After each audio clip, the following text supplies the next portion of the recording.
पहाड़ों के दामन में एक छोटा सा गांव था, जहां हर तरफ हरियाली और कुदरती हुस्न फैला हुआ था। यहाँ के लोग सादा जिंदगी बसर करते थे और फितरत के साथ हम आहंग रहते थे। मैसम नामी एक नौजवान अक्सर जंगल की सीर को निकलता।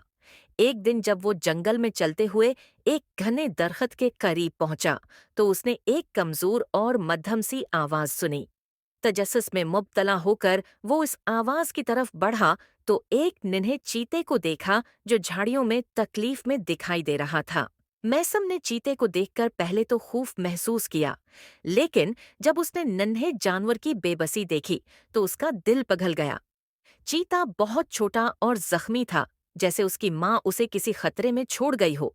वो जानता था कि चीता एक दरिंदा है, लेकिन ये नन्हा सा जानवर इतना बेयारो मददगार लग रहा था कि मैसम ने उसे अपने साथ घर ले जाने का फैसला किया ताकि उसकी देखभाल कर सके। मैसम ने चीते का नाम शेरूना रखा और अपने घर के एक कोने में उसके लिए जगह बनाई। इब्तदाई दिनों में शेरून मैसम से दूर दूर रहता, लेकिन वक्त के साथ साथ मैसम की मोहब्बत और ख्याल रखने से वो उसके करीब आने लगा।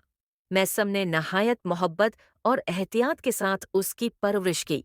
जैसे जैसे शेरून सेहत याब हुआ, वो मैसम के साथ खेलने लगा और दोनों के दरमियान एक मजबूत दोस्ती परवान चढ़ी। वक्त के साथ शेरून की फितरत में तब्दीलियां आईं। वो न सिर्फ जिस्मानी तौर पर मजबूत हो रहा था, बल्कि मैसम के साथ इसका रिश्ता भी गहरा होता जा रहा था। शेरून मैसम के साथ खेलने की कोशिश करता। उनकी दोस्ती गांव के लोगों के लिए हैरान किन थी, क्योंकि वो चीते को एक खतरनाक जानवर समझते थे। मगर मैसम ने उन्हें बताया कि मोहब्बत और देखभाल किसी भी जानवर को बदल सकती है। एक दिन गांव में एक बड़ा मसला खड़ा हो गया, जब जंगल से एक भूखा शेर गांव के मवेशियों पर हमला आवर हुआ। गांव वाले खौफजदा थे। मैसम ने फौरन शेरों को मदद के लिए बुलाया। शेरोन अपने कुदरती हरीफ की मौजूदगी को महसूस करते हुए फौरन उसकी तरफ बढ़ा।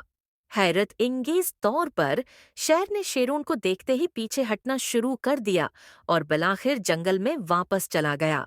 गांव वालों ने ये मंजर देख कर मैसम और शेरोन की दोस्ती की तारीफ की और इसे गांव का मुहाफिज मान लिया। इस वाकये के बाद गांव के लोगों ने शेरोन को मजीद इज्जत की निगाह से देखना शुरू किया। बच्चे उसके साथ खेलते और बड़े उसे मोहब्बत से देखते। मैसम और शेरून की दोस्ती अब गांव में एक मिसाल बन चुकी थी।